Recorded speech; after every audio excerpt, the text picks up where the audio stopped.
ശബരിമല വിഷയം തെരഞ്ഞെടുപ്പിൽ എത്ര കണ്ട് പ്രതിഫലിക്കുമെന്ന് പറയാനാവില്ലെന്ന് തിരുവിതാംകൂർ രാജകുടുംബാംഗം ആദിത്യവർമ്മ ന്യൂസ് 18നോട്. കഴിഞ്ഞ തെരഞ്ഞെടുപ്പ് സമയത്തും ശബരിമലയുടെ പേരിൽ വിവാദങ്ങളുണ്ടായി. പക്ഷേ സർക്കാരിന് തുടർ ഭരണം ലഭിച്ചു. കാലാവസ്ഥ പോലെയാണ് നിലവിലെ തെരഞ്ഞെടുപ്പ് അന്തരീക്ഷമെന്നും അദ്ദേഹം പ്രതികരിച്ചു. തദ്ദേശ തെരഞ്ഞെടുപ്പിലെ പ്രതീക്ഷകൾ പങ്കുവെച്ച് ആദിത്യവർമ്മ തമ്പുരാൻ എന്നോടൊപ്പം ചേരുന്നു. എങ്ങനെയാണ് ഈ നിയമസഭാ തെരഞ്ഞെടുപ്പിന്റെ സെമി ഫൈനൽ എന്ന് വ്യാഖ്യാനിക്കപ്പെടുന്ന ഒരു തെരഞ്ഞെടുപ്പാണ്, എങ്ങനെയാണ് പ്രതീക്ഷകൾ? നമുക്കിപ്പോ ഇപ്പോഴത്തെ കാലാവസ്ഥ പോലെയാണ്. ഇപ്പൊ ശരിക്കും വെയിലുള്ള സമയമാണ്, കോരിച്ചൊരിയുന്ന മഴ. അപ്പൊ നമുക്കൊന്നും പ്രെഡിക്ട് ചെയ്യാൻ പറ്റാത്തൊരു സിറ്റുവേഷനാണ്. എല്ലാവർക്കും ഒരുപോലെ തുല്യമായ ചാൻസ് ഉണ്ടെന്നാണ് ഞാൻ കാണുന്നത്.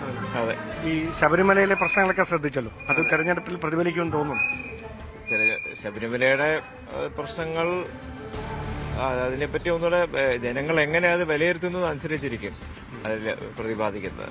പക്ഷെ കഴിഞ്ഞ പ്രാവശ്യം ഈ ശബരിമല പ്രശ്നം ഉണ്ടായിട്ടും നമ്മുടെ ഇപ്പോഴത്തെ സർക്കാരിന് ഒരു കുഴപ്പവും സംഭവിച്ചില്ല. അപ്പൊ നമുക്ക് ഇതാണ് പറഞ്ഞത്, ഒന്നും നമുക്ക് പറയാനൊക്കില്ല. വോട്ട് ചെയ്യുമല്ലോ അല്ലേ? തീർച്ചയായിട്ടും. ഞങ്ങൾ എല്ലാവരും, അമ്മയും ഞാനും ഇപ്രാവശ്യം എന്റെ കുട്ടികൾക്കും ആദ്യത്തെ വോട്ടാണ്. ഞങ്ങളെല്ലാവരും വോട്ട് ചെയ്യാൻ പോകുന്നു. ഏത് വാർഡാണ് അവിടെ? ഞങ്ങൾ കവടിയാർ വാർഡ്. എനിക്ക് ജവഹർലാൽ സ്കൂളിലാണ് വോട്ട്. അതെ, എല്ലാ ആശംസകളും. Thank you.